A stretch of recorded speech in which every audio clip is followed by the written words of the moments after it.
لا ينال الله لحومها ولا دماؤها ولكن يناله التقوى منكم আল্লাহ পাক বলেন বান্দা আমি আল্লাহ রব্বুল আলামিন তোমার কুরবানি করা পশুর গোশত আমি চাই না, রক্ত আমি চাই না, হাড় হাড্ডি কোনো কিছুই আমার কাছে পৌঁছে না, আমার দরকার নাই। বরং আমার কাছে তোমার নিকট যেই জিনিসটা পৌঁছে সেটি হলো তোমার অন্তরের অবস্থা কেমন ছিল, এইটা দেখে আমি তোমার কোরবানির যাজা দেব। জোরে বলেন সুবহানাল্লাহ। আমি স্বপ্নের মধ্যে দেখলাম আল্লাহর সন্তুষ্টির জন্য তোমাকে জবে করতেছি। আর নবীদের স্বপ্ন আমার আপনার মতো সাধারণ স্বপ্ন নয়, নবীদের স্বপ্ন আল্লাহর পক্ষ থেকে মেসেজ, ওহী। ইব্রাহিম আলাইহিস সালাতু ওয়াস সালাম যখন সন্তানকে এই কথা বললেন, বাবা যেই রকম সন্তানও সেই রকম। ইসমাইল বললেন, আব্বা আপনি যেহেতু নবী, আপনার স্বপ্ন মিথ্যে নয়, আপনার স্বপ্নটা ওহী, সুতরাং আমি এর বিরোধিতা করব না। আপনি স্বপ্নের মধ্যে যা দেখেছেন, ইয়া আবাতি ফাল মা তুমার সাতাজিদুনি ইনশাআল্লাহু মিনাস সাবিরিন, আপনি স্বপ্নের মধ্যে যা দেখেছেন তাই করেন, আল্লাহ যদি চায় আমি ধৈর্যশীলদের অন্তর্ভুক্ত হব। জোরে বলেন সুবহানাল্লাহ। এই গরু কিনছে, শুকনা গরু, কি বলেন, বলে কি বলে না, কালার ভালো না, কয় মন হইব, এত টাকা, তাইলে তো 800 টাকা কেজি পড়লো, 900 টাকা কেজি পড়লো, অমুকেরটা 900 টাকার নিচে কেজি পড়বো না, এরকম বলে কি বলে না? হ্যাঁ, আবার বলে অমুকে অস্ট্রেলিয়ান গরু কিনছে, মাংস তো চুকা হইব, কি বলেন, বলে কি বলে না? আমরা এই ধরনের কথাবার্তা বলবো না। আল্লাহর জন্য আমরা কিনতেছি, সব ভালো, যেটা রেজেকে আছে ওইটাই কি ভালো। আমরা ওই ধরনের পশু দ্বারা কোরবানি করা যায়, গরু, ছাগল, ভেড়া, উট, দুম্বা, মহিষ, এই 6 ধরনের পশু দ্বারা আমরা কোরবানি করব। ছাগল হলে 1 ভাগ, আর গরু হলে কয় ভাগ? 7 ভাগ। এবং কোরবানি করার সময় আমরা ভাগে যদি কোরবানি করি, আমরা একটু খেয়াল করব, আমরা যাদের হারাম উপার্জন আছে, সুদখোর, ঘুষখোর, এদের সঙ্গে আমরা কোরবানি করব। বলে হুজুর ভাগই পাওয়া যায় না, এই জন্য হইলাম। হ্যাঁ, আমারটা আমি করব, তারটা সে করবে না। আমরা ঘুষখোর, সুদখোর, হারামখোরের সঙ্গে কোরবানি করব। প্রয়োজনে কি করব? ছাগল কোরবানি করব। বলে হুজুর ছাগল কোরবানি করলে মান সম্মান থাকে না, লোকে বলবে কি? আপনি কি লোককে দেখানোর জন্য, লোকের সন্তুষ্টির জন্য, না আল্লাহর সন্তুষ্টির জন্য? কার সন্তুষ্টির জন্য? আর কোরবানির গোশত কেমনে বন্টন করব? প্রশ্ন হয় কি হয় না? হয় কি হয় না? কোরবানির গোশত আমরা যদি ভাগে কোরবানি করি, তাহলে অনুমান করে ভাগ না করে বাটখারা দিয়ে, আমরা দাড়ি পাল্লা দিয়ে মেপে মেপে ওজন করে সমান করে দেব। আর যদি 51ভুক্ত পরিবার হয়, তাহলে ভাগ বাটোয়া করার কি নাই, দরকার নাই। আর মুস্তাহাব পদ্ধতি হলো কোরবানির গোশতকে 3 ভাগ করে, 1 ভাগ নিজের জন্য, 1 ভাগ আত্মীয় স্বজন, আর 1 ভাগ গরিব মিসকিনের জন্য আমরা দেব। যদি বেশিও দিয়ে দেই সমস্যা হয়, কারণ কোরবানি আসছেই উৎসর্গের জন্য, ত্যাগের জন্য। কোরবানি মূলত কিসের জন্য নয়? ভোগের জন্য নয়। আবার যে ভোগ করা যাবে এরকমও না। হুজুর কুরবানি আসলেই তো ফ্রিজের দাম বেড়ে যায়, ফ্রিজের ব্যবসা ভালো হয়। সমস্যা নাই, আপনি আপনার অংশ আত্মীয় স্বজন গরিবদেরকে দেওয়ার পর আপনি যদি ফ্রিজে 1 বছর কেন 5 বছর ভরেও যদি খান, ইসলাম আপনাকে কি করে নাই? নিষেধ করে নাই, নিষেধ করে নাই।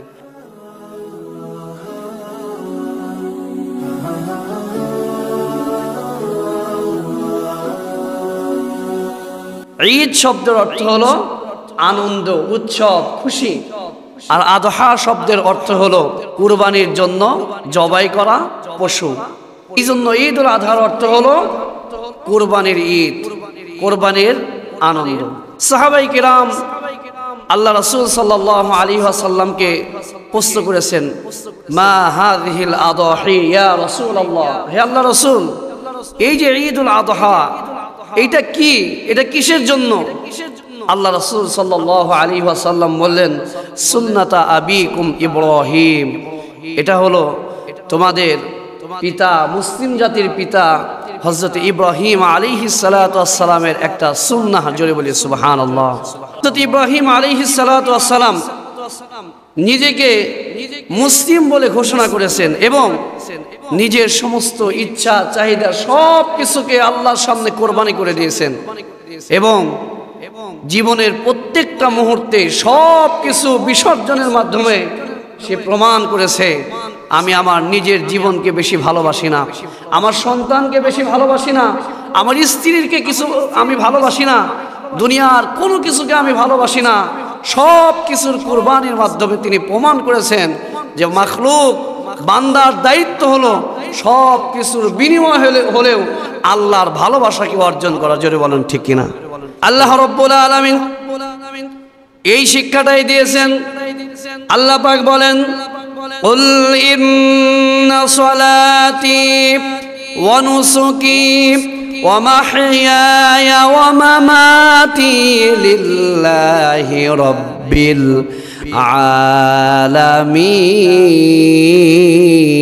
আলামিন। বলি আল্লাহু আকবার। আল্লাহ রাব্বুল আলামিন বলেন, হে নবী, আপনি দুনিয়ার সমস্ত মানুষদেরকে বলে দিন প্রত্যেকটা মুসলমানের জীবনের মিশন এবং ভিশন কি, প্রত্যেকটা মুমিন মুসলমানের জীবনের লক্ষ্য উদ্দেশ্য কি আপনি বলে দিন। মুসলমানের জীবনের উদ্দেশ্য শুধু এইটাই নয় দুনিয়াতে বড় বড় বিল্ডিং করা, বাড়ি করা, গাড়ি করা, বিশাল বড় বড় মিল কল কারখানা ইন্ডাস্ট্রি গড়ে তোলা, আবার আপনার অনেক জায়গা জমি ধন দৌলতের মালিক হওয়া, বিশাল বড় ক্ষমতাবান ব্যক্তিতে পরিণত হওয়া, এইটা মুসলমানের জীবনের লক্ষ্য উদ্দেশ্য নয়, এইটা মুসলিমের জীবনের মিশন এবং ভিশন নয়। আল্লাহ পাক কোরআনের মাধ্যমে বলেন, হে নবী আপনি বলে দিন ইন্না সলাতি, নিশ্চয় আমার নামাজ, ওয়া নুসুকি আমার কুরবানি, ওয়া মাহইয়ায়া ওয়া মামাতি আমার বেঁচে থাকা এবং আমার মরে যাওয়া, আমার জন্ম এবং মৃত্যু, অর্থাৎ আমার পুরো জীবনটাই হবে একমাত্র আল্লাহ রাব্বুল আলামিনের জন্য। জোরে বলেন সুবহানাল্লাহ। সম্মানিত হাজিরিন, আল্লাহ রাব্বুল আলামিন হযরত ইব্রাহিম আলাইহিস সালাতু ওয়াস সালামের সেই তিনি যে নিজের জীবনকে উৎসর্গ করার মাধ্যমে, সন্তানের জীবন উৎসর্গ করার পরিকল্পনা করার মাধ্যমে, স্ত্রীকে বিসর্জন দেওয়ার মাধ্যমে প্রমাণ করেছিলেন আল্লাহর হুকুম আমার কাছে সবচাইতেই বড়। আল্লাহ পাক আমাকে আপনাকেও ইসমাইল হযরত ইব্রাহিম আলাইহিস সালাতু ওয়াস সালামের যোগ্য সন্তান হিসাবে এবং মুসলিম বলে শুধু দাবি করেই ক্ষান্ত থাকলে হবে না, বরং এই দাবিতে আমি আপনি যেন সত্যবাদী হতে পারি, আর এই সত্যবাদী হওয়ার জন্য যেন আমি আপনি প্রশিক্ষণ নিতে পারি, শিক্ষা গ্রহণ করতে পারি। এই জন্য ইব্রাহিম আলাইহিস সালাতু ওয়াস সালামের সেই সুন্নাহকে, সন্তানকে কোরবানি করার মতো কঠিন কাজকে আমার আপনার কাছে স্মরণীয় করে দিয়েছেন। জোরে বলেন সুবহানাল্লাহ। সম্মানিত হাজিরিন, গত জুমাতেই বলেছিলাম ইব্রাহিম আলাইহিস সালাতু ওয়াস সালামের জীবনে আমার আপনার জন্য অসংখ্য শিক্ষা রয়েছে।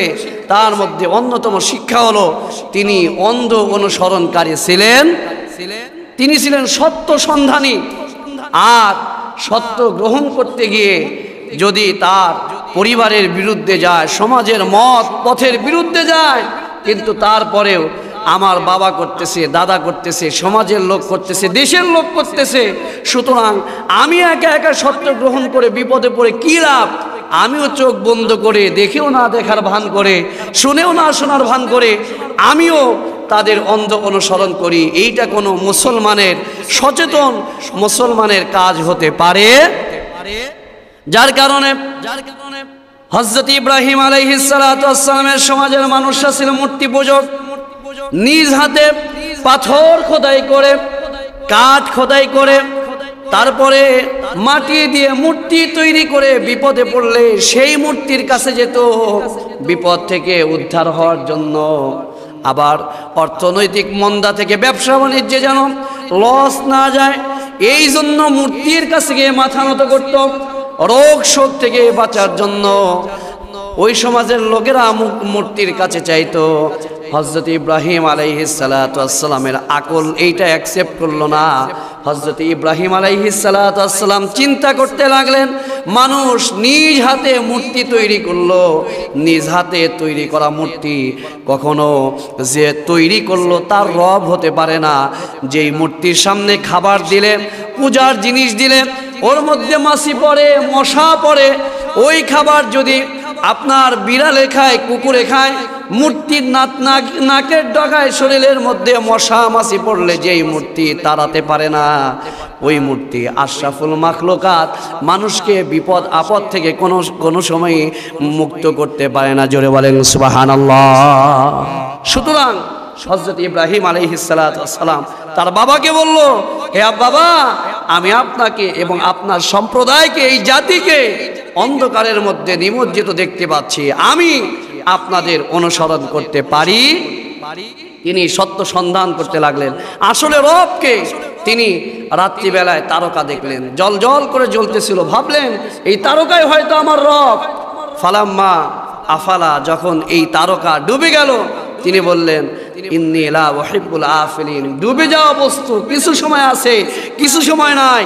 যার আপনার আবির্ভাব আছে, যে একবার আসে আবার চলে যায়, উত্থান আছে পতন আছে, সে কখনো রব হতে পারে। আবার যখন দিনের বেলায়, রাতের বেলায় যখন চাঁদকে দেখলেন, মনে করলেন এটাই আমার রব। আবার চাঁদ যখন ডুবে গেল, বললেন না, এই চাঁদ আমার রব হতে পারে না। আবার যখন দিনের বেলায় সূর্যকে দেখলেন উজ্জ্বল আলো নিয়ে জ্বলতেছে, মনে করলেন এই সূর্যই আমার রব। আবার সূর্য যখন ডুবে গেল, তিনি বুঝতে পারলেন মানুষ সূর্যের পূজা করে, আসলে সূর্য রব হতে পারে না। তখন তিনি বললেন, ইন্নী ওয়াজ্জাহাতু ওয়াজহিয়া লিল্লাযী ফাতারাস সামাওয়াতি ওয়াল আরদা হানিফাও ওয়ামা আনা মিনাল মুশরিকিন। বলুন আল্লাহু আকবার। হযরত ইব্রাহিম আলাইহিস সালাতু ওয়াস সালাম মানুষের তৈরি করা মূর্তি থেকে মুখ ফিরিয়ে নিলেন, বললেন, আমি আমার মুখকে ঘোরালাম, মূর্তি থেকে, চাঁদ থেকে, সূর্য থেকে, তারকা থেকে, গাছ পূজা, আগুন পূজা, এই সব মাখলুক থেকে আমি আমার মুখকে ফিরিয়ে নিয়ে আসমান এবং জমিন, চন্দ্র সূর্য, সব কিছুর যিনি রব, ওই রবের দিকে আমাকে পেশ করলাম, মুতাওয়াজ্জিহ হলাম। জোরে বলেন সুবহানাল্লাহ। হযরতে ইব্রাহিম আলাইহিস সালাতু ওয়াস সালামের জীবন থেকে শিক্ষা হলো, উনি সত্যের সন্ধান করতেন, মিথ্যাকে কখনো গ্রহণ করতেন না। আমি আপনি যদি হযরত ইব্রাহিম আলাইহিস সালাতু ওয়াস সালামের যোগ্য সন্তান হতে চাই, ঈমানের পরীক্ষায় যদি পাশ করতে চাই, তাহলে হকের উপর ইস্তেকামাত থাকতে হবে। বাতিলের সঙ্গে, তাগুত শক্তির সঙ্গে আপোষ করা যাবে।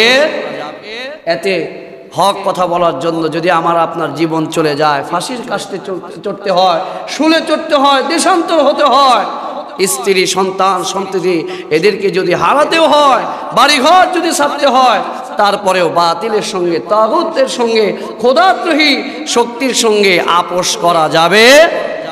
কারণ মুমিন কাল্লা দিতে জানে, আল্লাহ দিতে জানে না, জীবন দিতে জানে, আল্লাহকে ছাড়তে জানে না।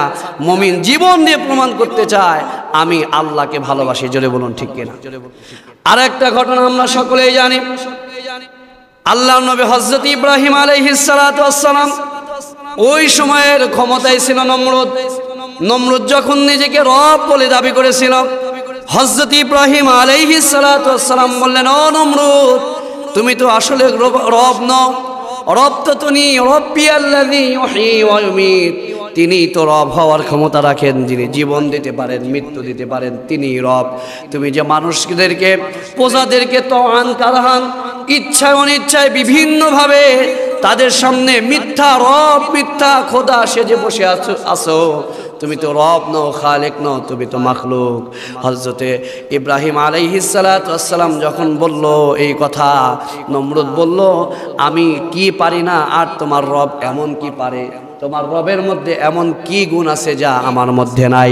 ইব্রাহিম আলাইহিস সালাতু ওয়াস সালাম বললেন, রব্বিয়াল্লাযী ইউহয়ী ওয়া ইউমীত, আমার রব তো তিনি জীবন দিতে পারেন, মৃত্যু দিতে পারেন। নমরুদ তখন বলল, আনা উহয়ী ওয়া ইউমীত, আমিও জীবন দিতে পারি, মৃত্যু দিতে পারি। বলেন নাউযুবিল্লাহ।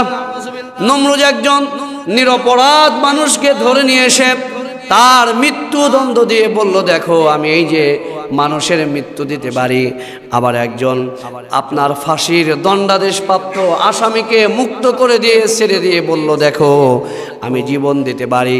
হযরতে ইব্রাহিম আলাইহিস সালাতু ওয়াস সালাম তখন বললেন, ফাইনাল্লাহা ইয়াতি বিশ-শামসি মিনাল মাশরিকি ফাতি বিহা মিনাল মাগরিব ফাবুহিতাল্লাযী কাফার।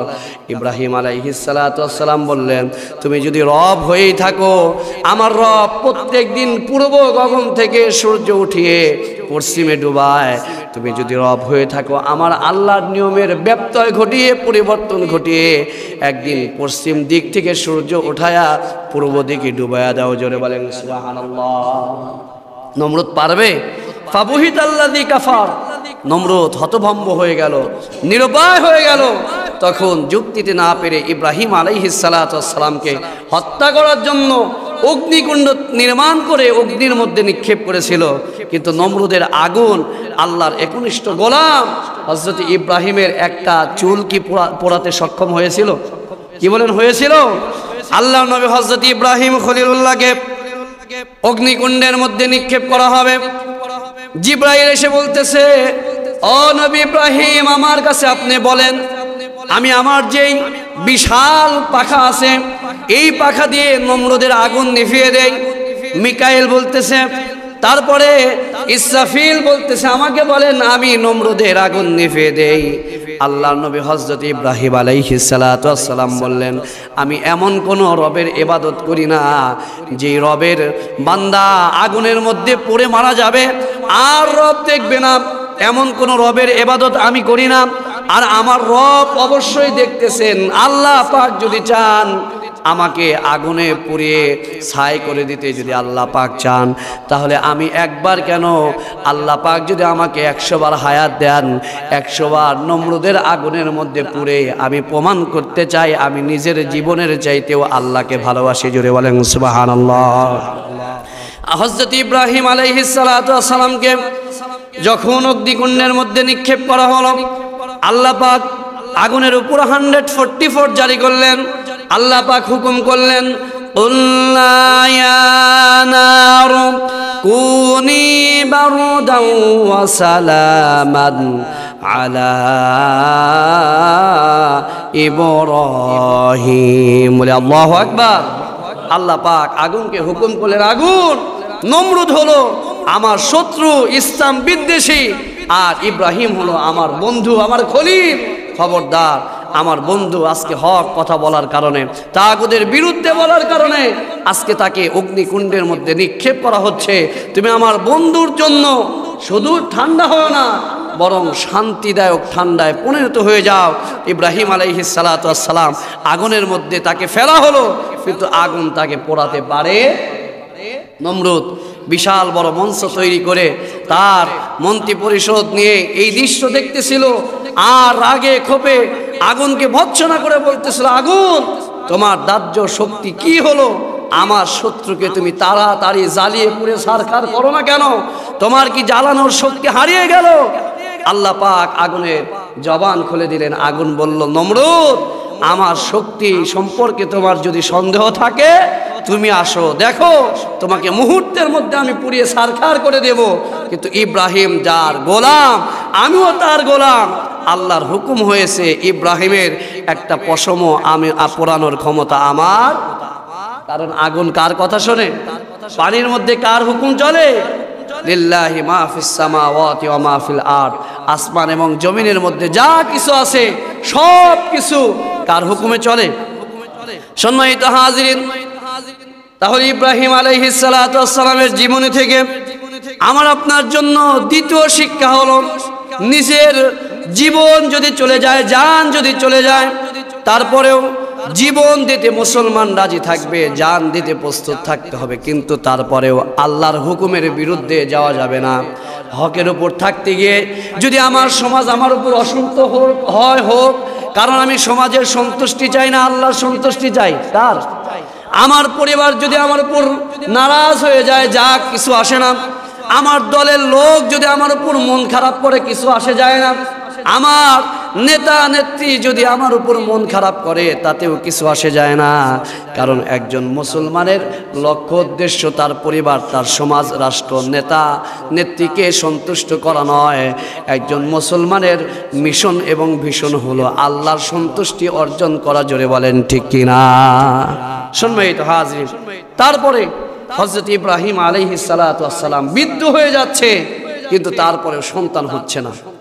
ইব্রাহিম আলাইহিস সালাতু ওয়াস সালাম তিনি বোধহয় সন্তানের জন্য কোনো ল্যাংটা পীরের মাজারে গেলেন, নাকি কি বলেন? ল্যাংটা পীরের মাজারে গেলেন, কোনো ভণ্ড পীর সাহেবের কাছে গেলেন, খাজা একটা সন্তান দে রে বাবা, একটা সন্তান দে, কামাই খাইতে চাই না বাবা, মাটি দিতে দে, যে একটা সন্তান দাও, আমার কামাই খাওয়ার দরকার নাই, যেন মাটিটা দিতে পারে। সন্তান দেওয়ার ক্ষমতা দুনিয়ার কোনো মুফতি সাহেব, মুহাদ্দিস সাহেব, দুনিয়ার কোনো নবী রাসূলের আছে? সন্তান দেওয়ার মালিককে হযরত ইব্রাহিম আলাইহিস সালাতু ওয়াস সালাম আল্লাহ রাব্বুল আলামিনের উপর আপনার ভরসা করলেন, সবুর ইখতিয়ার করলেন। আল্লাহ তাআলার কাছে যদি কেউ ধৈর্য ধরে, চাওয়ার মতো চাইলে আল্লাহ পাক চাইলে দিতে পারেন। কিন্তু সন্তান আমার জন্য কল্যাণকর না অকল্যাণকর, এটা আমি আপনি ভালো জানি না আল্লাহ ভালো জানেন। এমনও 5 সন্তানের 7 সন্তানের বাবা আছে, দেখা যায় ছেলেরা লাখপতি, কোটিপতি, 5-7টা বিল্ডিং আছে, এত সন্তান সন্ততি থাকার পরেও ওই বাবার জায়গা 5 তলা 7 তলা 5-7টা বিল্ডিংয়ে হয় না, বৃদ্ধাশ্রমে হয়। কি বলেন, হয় কি হয় না? তাহলে সন্তানের মধ্যে কি কল্যাণ আছে? কি বলেন, সন্তানের মধ্যেই কল্যাণ আছে? আসলে আমরা চাই, কিন্তু আল্লাহ পাক যদি আমার আপনার জন্য এটা কল্যাণকর মনে করেন তাহলে দেন। একজন বান্দা হিসাবে আমার আপনার দায়িত্ব থাকবে সবুরের সঙ্গে আল্লাহর ফয়সালার উপর অসন্তুষ্ট না হয়ে, বেজার না হয়ে, রাগ না করে আল্লাহর কাছে চাওয়া, চাইতে থাকা। আল্লাহ যদি দেয় তাতেও বলতে হবে আলহামদুলিল্লাহ, না দিলেও কি আল্লাহ রাব্বুল আলামিন হযরত ইব্রাহিম আলাইহিস সালাতু ওয়াস সালামকে বৃদ্ধ বয়সে একটা সন্তান দিলেন। বৃদ্ধ বয়সের সন্তান, এই সন্তান বলতেই তো আপনার মায়ার জিনিস। সন্তানের জন্য বাবা মা কি না করে, নিজে না খেয়ে, নিজে না পড়ে, সন্তানকে বাঁচানোর জন্য নিজের জীবনও দিয়ে দেয়। কি বলেন, দেয় কি দেয় না? একটা কথা বলেন, দেয় কি দেয় না? নিজের জীবন পর্যন্ত দিয়ে দেয়। এই সন্তান যদি হয়, বৃদ্ধ বয়সে একটা সন্তান যদি হয়, এই সন্তানের প্রতি ভালোবাসা আরো কম থাকে না বেশি থাকে? কি থাকে? বেশি থাকে। আল্লাহ পাক হযরত ইব্রাহিম আলাইহিস সালাতু ওয়াস সালামকে আবার একটা পরীক্ষা নিলেন, এবং সন্তানের ক্ষেত্রে পরীক্ষা দিয়েও যে পাস করতে হয়, এই দৃষ্টান্ত আদর্শের রোল মডেল হিসাবে বিশ্ববাসীর কাছে দৃষ্টান্ত স্থাপন করার জন্য ইব্রাহিম আলাইহিস সালাতু ওয়াস সালামকে আল্লাহ পাক পরীক্ষা করলেন। এবং ইব্রাহিম আলাইহিস সালাতু ওয়াস সালাম 100-তে 80 নাম্বার পেয়ে নয়, বরং 100-তে 100 পেয়ে পাস করলেন। বলেন সুবহানাল্লাহ। সেই কুরবানির ঘটনা আমরা সকলেই জানি। উদাহরণ দেওয়ার জন্য শুধু একটু বলতেছি, ইব্রাহিম আলাইহিস সালাতু ওয়াস সালামকে আল্লাহ পাক সন্তান দান করলেন, নাম কি? ইসমাইল। জোরে বলি কি? ইসমাইল আলাইহিস সালাতু ওয়াস সালামকে আল্লাহ পাক দান করলেন। সন্তান যখন একটু বড় হয়েছে, আল্লাহ পাক বললেন, ইব্রাহিম তুমি তোমার স্ত্রী হাজেরাকে এবং ইসমাইলকে কাছে রাখতে পারবে না, কাছে রাখার হুকুম নাই। ওই যে মক্কা নগরীতে চতুর্দিকে পাহাড় দ্বারা বেষ্টিত, গাছপালা নাই, শুধু বালি আর বালি, মরুভূমির মধ্যে জনমানব শূন্য এলাকায় রেখে আসো। হুকুম করছেন কে? বলুন কে? আল্লাহর নবী হযরত ইব্রাহিম আলাইহিস সালাতু ওয়াস সালাম। আল্লাহ কেন, কি সমস্যা? এই সন্তানকে, এই স্ত্রীকে জনমানব শূন্য এলাকা, যেখানে মানুষ নাই, বাড়ি নাই, ঘর নাই, খাবার নাই, পানি নাই, গাছপালা নাই, এই জায়গায় রেখে আসবো, তাদের দেখবে কি, খাবে কি? কোনো রকমের প্রশ্ন করলেন না। কারণ মুসলমানের দায়িত্বই হলো সামি'না ওয়া আতা'না। আল্লাহর হুকুম হয়েছে, আমি শুনলাম, বিনা বাক্যে কোনো প্রকারের প্রশ্ন ছাড়া প্রশ্নতীতভাবে মেনে নেওয়া, এইটা একটা মুসলমানের দায়িত্ব। জোরে বলেন সুবহানাল্লাহ। আল্লাহর নবী হযরত ইব্রাহিম আলাইহিস সালাতু ওয়াস সালাম স্ত্রী হাজেরাকে এবং ছোট্ট সন্তান ইসমাইল আলাইহিস সালাতু ওয়াস সালামকে সেই মরুভূমির মধ্যে রেখে আসলেন। অল্প কিছু খাবার এবং পানি দিয়ে আসলেন। হযরত ইব্রাহিম আলাইহিস সালাতু ওয়াস সালাম যখন স্ত্রী হাজেরা এবং ইসমাইলকে নিয়ে রেখে আসতেছেন, হযরতে হাজেরা প্রশ্ন করলেন, স্বামী গো, আপনি তো আল্লাহর পয়গম্বর, নবীদের অন্তর তো ভালোবাসা দিয়ে ভরা, তারা তো শুধু আঘাত সইতে জানে, আঘাত দিতে জানে না। উম্মতের কল্যাণের জন্য নিজের জীবনের স্বাদ আল্লাহ সব কিছুই বিসর্জন দিয়ে দেয়। যার দৃষ্টান্ত আমরা দেখি, আল্লাহ রাসূলকে তায়েফের ময়দানে রক্তাক্ত করা হলো। জিবরাইল এসে বলতেছে, হুজুর আমাকে হুকুম দেন, আমি দুই দিকের পাহাড় চাপা দিয়ে তায়েফবাসীকে ধ্বংস করে দেই।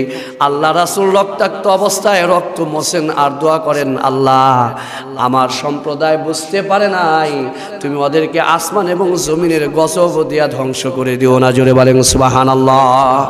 পয়গম্বরের রক্ত যদি মাটিতে পড়ে, এইটা জাতির জন্য অভিশাপ। আল্লাহর আরশ কেঁপে ওঠে, যে কোনো আযাব আসতে পারে।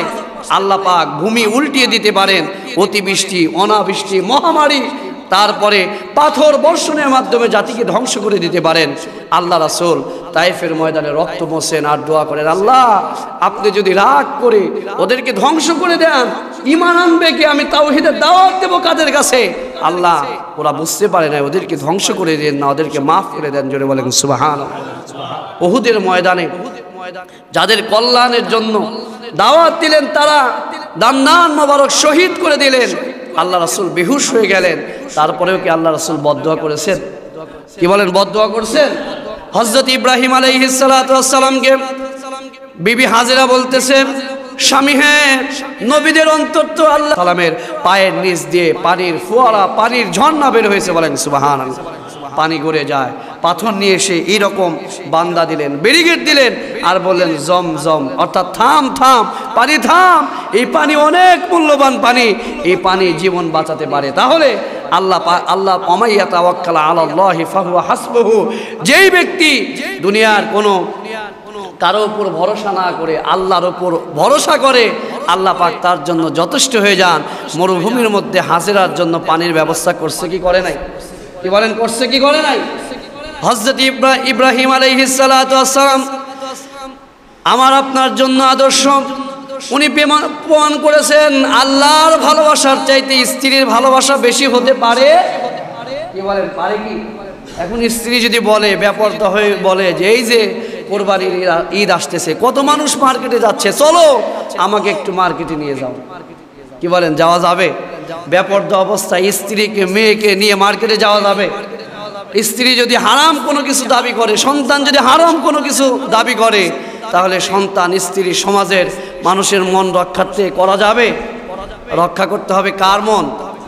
আল্লাহর মন। ইব্রাহিম আলাইহিস সালাতু ওয়াস সালাম অত্যন্ত পছন্দের সন্তান ইসমাইল বড় হয়েছে, সবে মাত্র আব্বা আব্বা করে ডাকে, হ্যাঁ কথা বলে। এই সময় আল্লাহ পাক তার আরও একটা পরীক্ষা নিলেন।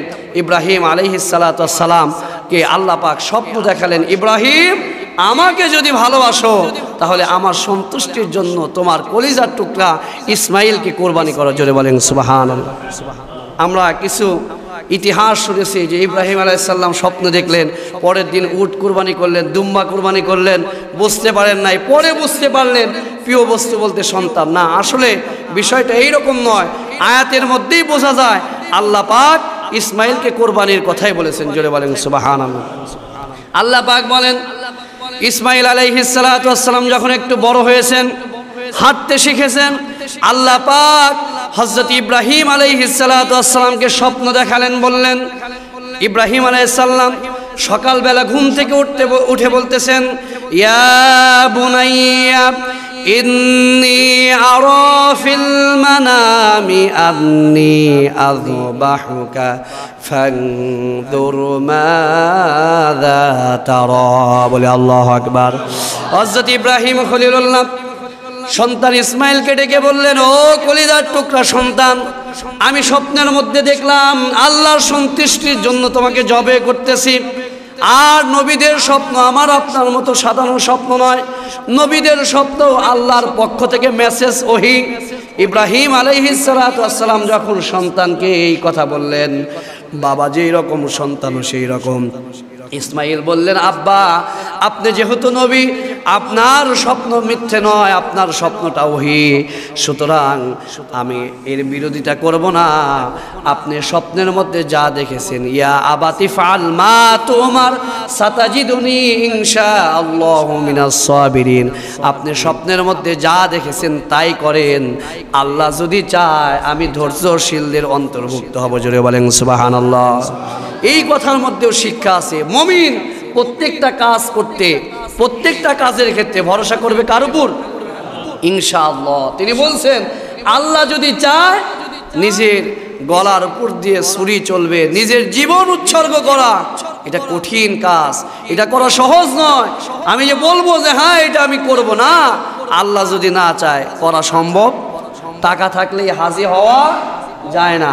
তো আল্লাহ যদি চায় আমি এটা করব। আর আমি শুধু একাই করি নাই, বরং আমার পূর্বে অনেক মানুষ এইটা করেছে। অহংকারের কিছু নাই, আমি তাদের অন্তর্ভুক্ত হব। জোরে বলেন সুবহানাল্লাহ। সম্মানিত হাজরিন, লম্বা ঘটনা সংক্ষেপে বলতেছি। ইব্রাহিম আলাইহিস সালাতু ওয়াস সালাম সন্তানকে নিয়ে মিনা ময়দানের দিকে চলে গেলেন। মিনা ময়দানের দিকে নিয়ে গিয়ে সন্তানকে কোরবানি করার জন্য যখন শোয়ালেন, দেখেন বাবা এবং পুত্রের মধ্যে কেমন সম্পর্ক, বাবাকে কেমনে সম্মান করতে হয়, ইজ্জত করতে হয়। ইসমাইলের জীবনী থেকে শিক্ষা নিতে হবে। হযরত ইসমাইল আলাইহিস সালাতু ওয়াস সালাম বলতেছেন, আব্বা আপনি যখন আমার গলার মধ্যে ছুরি চালাবেন, আমার জীবন যখন চলে যাবে, ওই সময় আমার কষ্টের কারণে আমার হাত পা আমি নাড়াতে পারি, আপনার শরীরের মধ্যে আমার পা লাগতে পারে, বেয়াদবি হয়ে যেতে পারে। সুতরাং আপনি কোরবানি করার আগে আমার হাত পাগুলো বেঁধে নেন। জোরে বলেন সুবহানাল্লাহ। আমার হাত পাগুলো বেঁধে নেন। হযরত ইব্রাহিম আলাইহিস সালাতু ওয়াস সালাম হাত পা বেঁধে নিয়ে ছুরি চালায়, এত ধারালো ছুরি চালায়, কিন্তু ইসমাইলের গলা কাটে না। কারণ আল্লাহ পাক কি ইসমাইলের জীবন চান? কি বলেন, জীবন চান? আল্লাহ পাক ইসমাইলের জীবন নিতে চান না, বরং ইব্রাহিমকে পরীক্ষা করে আমার আপনার সামনে রোল মডেল হিসাবে উপস্থাপন করতে চান। জোরে বলুন ঠিক কিনা?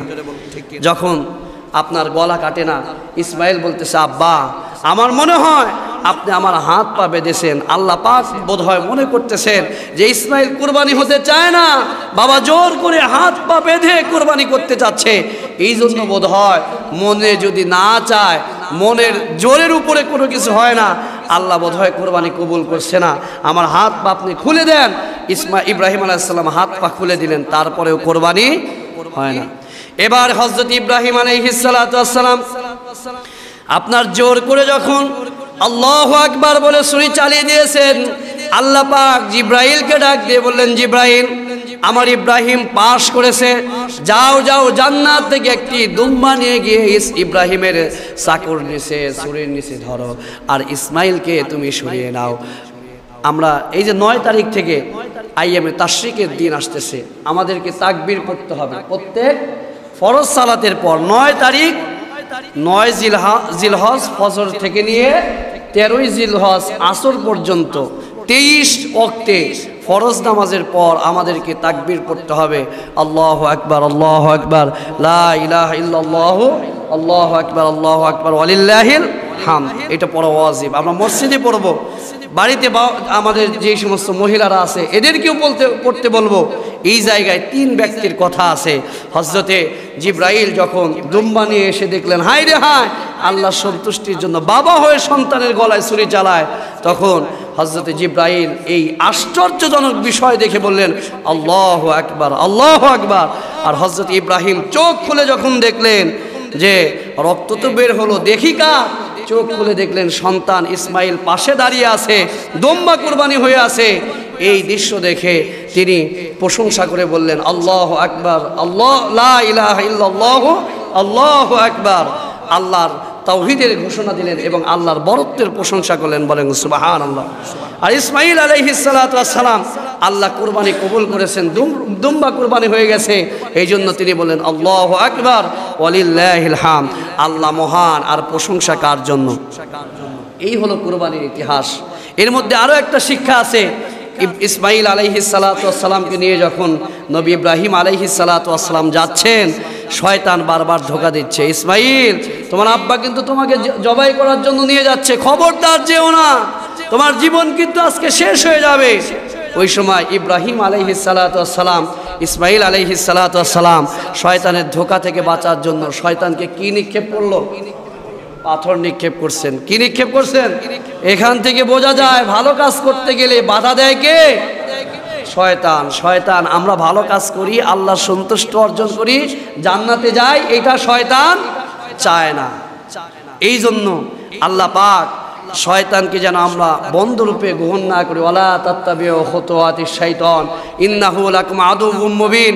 শয়তানের পথঙ্ক অনুসরণ করো না, শয়তান তোমাদের বন্ধু নয়, শত্রু। এই শিক্ষা নেওয়ার জন্য হযরত ইব্রাহিম আলাইহিস সালাতু ওয়াস সালামের সেই কাজকে এখনো আল্লাহ পাক ওয়াজিব করে দিয়েছেন। হাজিরা হজে গিয়ে কঙ্কর পাথর নিক্ষেপ করে কি করে না? করে কি করে না? আপনি হজে গিয়ে পাথর নিক্ষেপ করলেন, আর হজ থেকে এসে যদি আবার শয়তানের পথ, শয়তানের সুন্নাত অনুসরণ করেন, তাইলে কি ওই পাথর নিক্ষেপ করার মধ্যে কোনো যৌক্তিকতা থাকলো? কি বলেন? থাকলো? থাকলো না।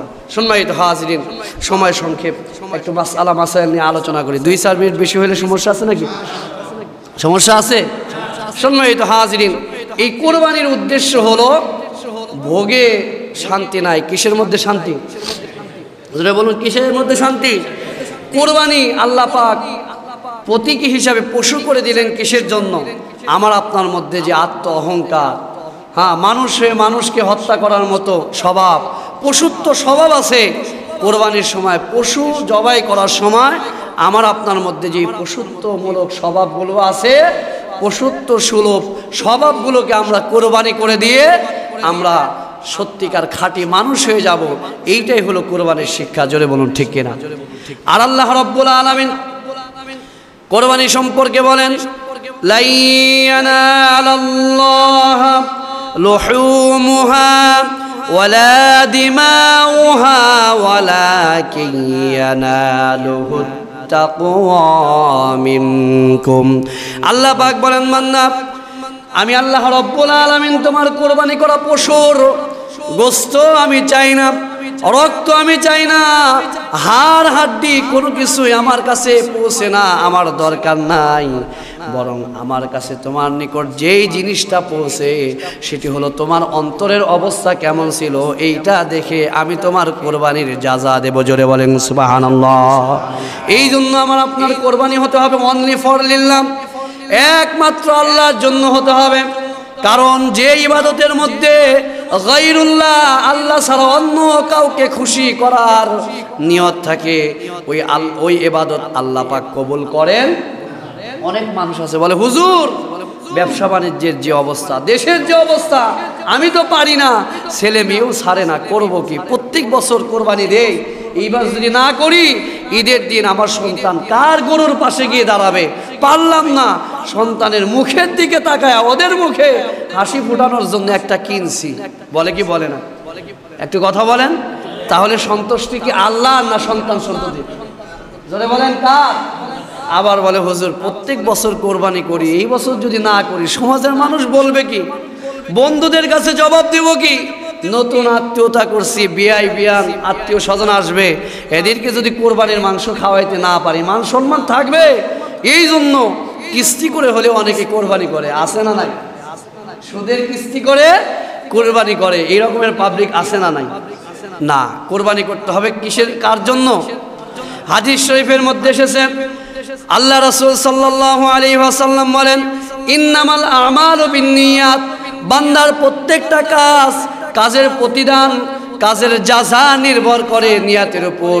নিয়াত যদি বিশুদ্ধ হয়, ওই কাজটা যতই ছোট হোক না কেন, ওই ইবাদতটা যতই ছোট হোক না কেন, ওইটা করতে গিয়ে কষ্ট যতই কম হোক, তারপরে টাকা যতই কম খরচ হোক না কেন, আল্লাহ চাইলে ওই কাজের প্রতিদান উহুদ পাহাড় পরিমাণ কিংবা তার চাইতেও বেশি দিতে পারেন, ঠিক কিনা? আর যদি নিয়াত যদি বিশুদ্ধ না হয়, আপনি কোরবানি গরু একটার কাছে 10টা হাতিও যদি কোরবানি করেন, 1 টাকারও সওয়াব পাওয়া যাবে? কি বলেন, যাবে? আল্লাহ রাসূল বলেন, ইন্নাল্লাহা লা ইয়ানজুরু ইলা সুওয়ারিকুম। আল্লাহ তোমার চেহারার দিকে তাকাবেন না, আল্লাহ তোমার চেহারার দিকে তাকাবেন না। ইন্নাল্লাহা লা ইয়ানজুরু ইলা সুওয়ারিকুম ওয়া আমওয়ালিকুম আল্লাহ তোমার চেহারা দেখবেন না, তোমার সম্পদের দিকে তাকাবেন না। ওয়ালাকি ইয়ানজুরু ইলা কুলুবিকুম ওয়া আমালিকুম, আল্লাহ তোমার অন্তরের দিকে তাকাবেন, অন্তরের অবস্থা কেমন এইটার দিকে তাকাবেন। জোরে বলি সুবহানাল্লাহ। এই জন্য আসুন, কোরবানি আমরা করতেছি বিশুদ্ধ নিয়তে করব। আর অনেকে আছে কোরবানির মাস আসলে গলা শুকিয়ে যায়, আছে না নাই? কি বলে, আছে না নাই?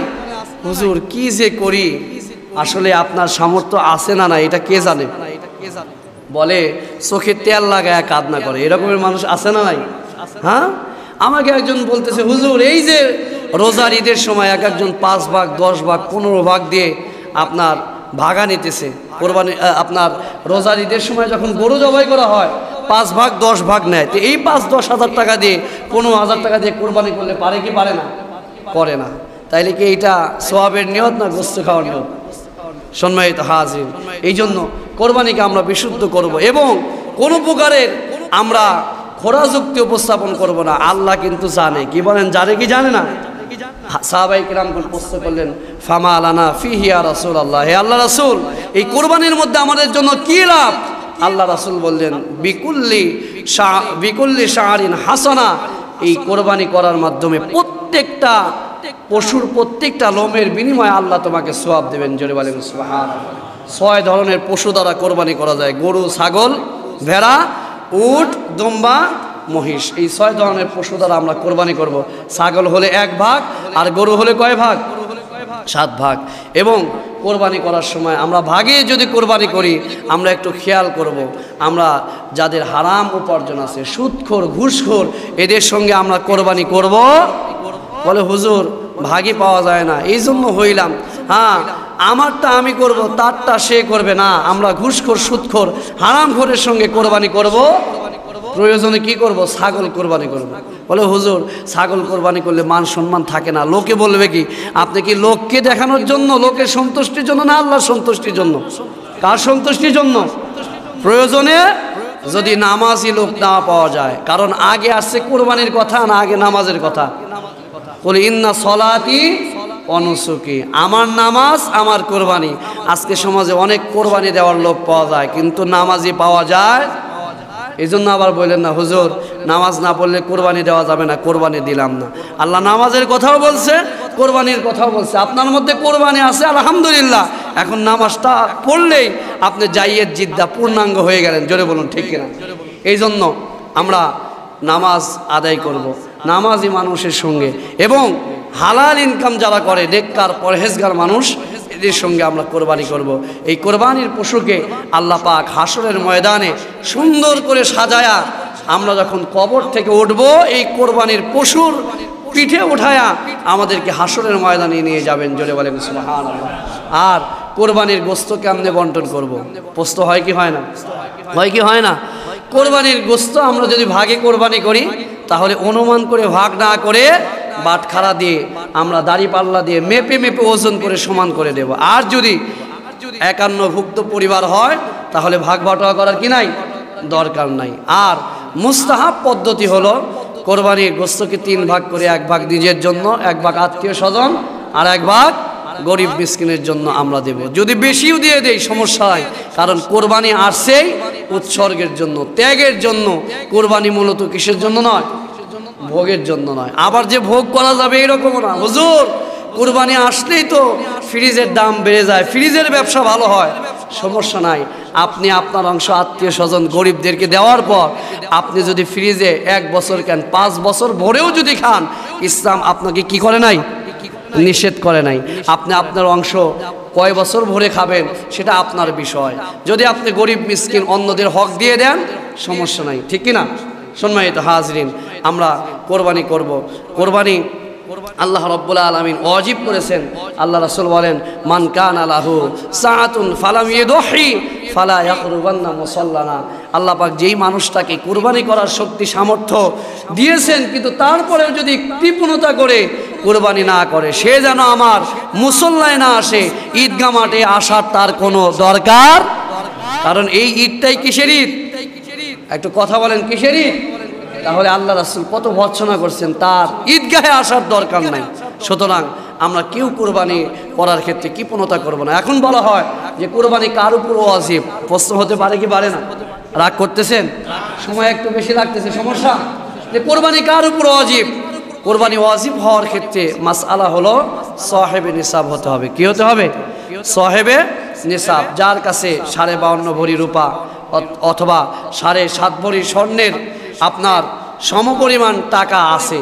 কিন্তু জাকাতের ক্ষেত্রে আর কোরবানির ক্ষেত্রে পার্থক্য হলো, জাকাতের ক্ষেত্রে হালা আলাইহি হাউলাইন, ওই টাকাটা 1 বছর থাকতে হয়, কিন্তু কোরবানির ক্ষেত্রে 1 বছর থাকার প্রয়োজন নাই। সাংসারিক খরচের পর যদি আপনার এই পরিমাণ নিসাব পরিমাণ সম্পদ যদি থাকে, তাহলে তার উপর কোরবানি করা ওয়াজিব, সে পুরুষ হোক অথবা মহিলা হোক। যদি 10 তারিখ অর্থাৎ ঈদের দিনেও যদি কেউ এই পরিমাণ সম্পদের মালিক হয়, তাহলে তাকেও কোরবানি করতে হবে। যদি 11 তারিখ হয়, 11 তারিখেই করতে হবে। 12 তারিখেও যদি সূর্য ডোবার আগে যদি নিসাব পরিমাণ সম্পদের মালিক হয়, তার উপর কোরবানি করা ওয়াজিব। কোরবানি না করলে তার কি হবে? গুনাহ হবে। কি হবে? গুনাহ হবে। আল্লাহ রাব্বুল আলামিন আমাদের সকলকে শুধুমাত্র ভোগের জন্য নয়, ত্যাগের জন্য, দুনিয়ার কাউকে সন্তুষ্ট করার জন্য নয়, কাকে সন্তুষ্ট করার জন্য? আল্লাহকে। আবার বলে, ভাই আপনারটা কত? এত। আমারটা এত না, অমুকেরটা ভালো হয় নাই। কি গরু কিনছে? শুকনা গরু। কি বলেন? বলে কি বলে না? কালার ভালো না। কয় মন হইব? এত টাকা। তাইলে তো 800 টাকা কেজি পড়লো, 900 টাকা কেজি পড়লো। অমুকেরটা 900 টাকার নিচে কেজি পড়বো না, এরকম বলে কি বলে না? হ্যাঁ। আবার বলে অমুকে অস্ট্রেলিয়ান গরু কিনছে, মাংস তো চুকা হইব। কি বলেন? বলে কি বলে না? আমরা এই ধরনের কথাবার্তা বলবো না। আল্লাহর জন্য আমরা কিনতেছি, সব ভালো। যেটা রেজেকে আছে ওইটাই কি ভালো। আমরা মানুষকে খুশি করার জন্য নয়, মানুষের বাহাবা এটা পাওয়ার জন্য নয়, একমাত্র আল্লাহর উদ্দেশ্য কোরবানি করব। এবং এই কোরবানির মাধ্যমে আমরা ইব্রাহিম আলাইহিস সালাতু ওয়াস সালামের জীবনী থেকে শিক্ষা নিয়ে আমরা সত্যিকার মুসলমান হয়ে আল্লাহর একনিষ্ঠ গোলাম হয়ে যেন মরতে পারি। আল্লাহ পাক আমাদের সকলকে সেই তৌফিক দান করুন। সকলেই বলি আমিন। ওয়া আখিরু দাওয়ানা আলহামদুলিল্লাহি রাব্বিল আলামিন।